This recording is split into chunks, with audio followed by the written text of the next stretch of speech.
15 বছর ধরে বাংলাদেশে 3টি জাতীয় নির্বাচন অনুষ্ঠিত হয়েছিল। সেখানে তরুণরা যে ভোট প্রদান করতে হয়, তরুণরা যে এই দেশের জনগণ হিসেবে তারা যে একটা ফ্যাক্ট, তাদের মতামতের ভিত্তিতে রাষ্ট্র পরিচালিত হয়।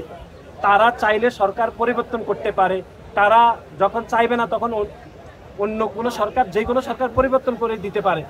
এই যে তারা যে ফ্যাক্ট, এটি আসলে তরুণরা ভুলে গিয়েছে। কারণ তরুণদের মতামতকে উপেক্ষা করে বাংলাদেশে 3টি জাতীয় নির্বাচন করেছে খুনি হাসিনা, 2014, 2018 এবং 2024। সুতরাং তরুণদের মধ্যে একটি গণতান্ত্রিক মূল্যবোধ এটি জাগ্রত করা আমাদের আজকের এই কাউন্সিলের একটি অন্যতম উদ্দেশ্য। যে তরুণরা যে গত 3টি জাতীয় নির্বাচনে ভোট দিতে পারে নাই, তাদেরকে উপেক্ষিত করা হয়েছে, তাদের মতামতকে কোনোভাবে গুরুত্ব দেওয়া হয়নি। সুতরাং আমরা বাংলাদেশের বিভিন্ন ক্যাম্পাসগুলোতে এই যে প্রত্যক্ষ ভোটের মাধ্যমে নেতৃত্ব নির্বাচন করে তাদেরকে একটি গণতান্ত্রিক ধারায় মজবুত করছি। তারা যে এই দেশের জন্য ফ্যাক্ট, সেটি আমরা তাদেরকে আবার পুনরায় স্মরণ করে দিচ্ছি যে আপনার মতামতের ভিত্তিতে নেতৃত্ব নির্বাচন হয়, সেটি যেরকম শিক্ষা প্রতিষ্ঠানে সেরকম একটি রাষ্ট্রেও সেরকম।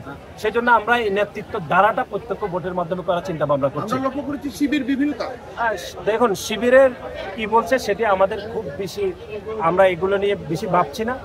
আমরা মনে করছি যে শিবির গত 15.5 বছর ধরে বাংলাদেশে কোনো কমিটি প্রকাশ করতে পারেনি, এবং শিবির যে যারা শিবির করেছে তারা এখন যে স্বীকার করছে, তারা বিভিন্ন সময় ছাত্রলীগের বিভিন্ন সন্ত্রাসী কার্যক্রমে তারা যুক্ত ছিল। এটি গণমাধ্যম সহ সামাজিক যোগাযোগ মাধ্যমে শতবার প্রমাণিত হয়েছে।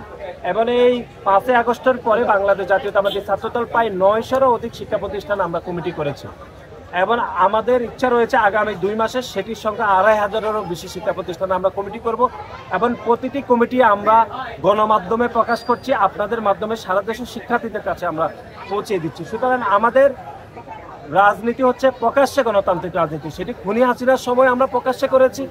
এখন যেহেতু স্বাভাবিক সময়, আমরা আরো বেশি স্বাভাবিকভাবে প্রকাশ করতে পারছি, এটি আমরা মনে করছি। সুতরাং শিবির কি বলছে সেটি আমরা খুব বেশি মাথা ঘামাচ্ছি না, বরং শিবির বাংলাদেশে সাধারণ শিক্ষার্থীদেরকে বিভ্রান্ত করে তারা এক ধরনের গুপ্ত রাজনীতি কায়েম করতে চায়।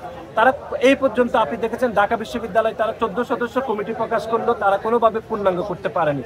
অনেকে বলছেন তাদের 14-এর বেশি আসলে নেতাকর্মী আসলে সেখানে নেই, সেজন্য তারা এটি প্রকাশ করতে পারছে না। তারা বিভিন্ন সময় বলছে জানুয়ারির 1 তারিখে তাদের কমিটি প্রকাশিত হয়েছে, আদৌ কি প্রকাশিত হয়েছে সেটি কোনোভাবে মানুষ জানতে পারছে না।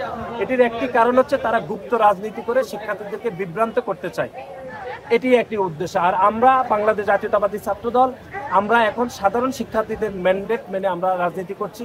বাংলাদেশে যারা প্রকাশ্যে রাজনীতি করতে চায় আমরা তাদের সাথে আমাদের প্রতিযোগিতা রয়েছে, কিন্তু কারোর সাথে আমাদের কোনো বিরোধ নেই। ভাই, কাউন্সিল নির্বাচনে একটা উৎসবে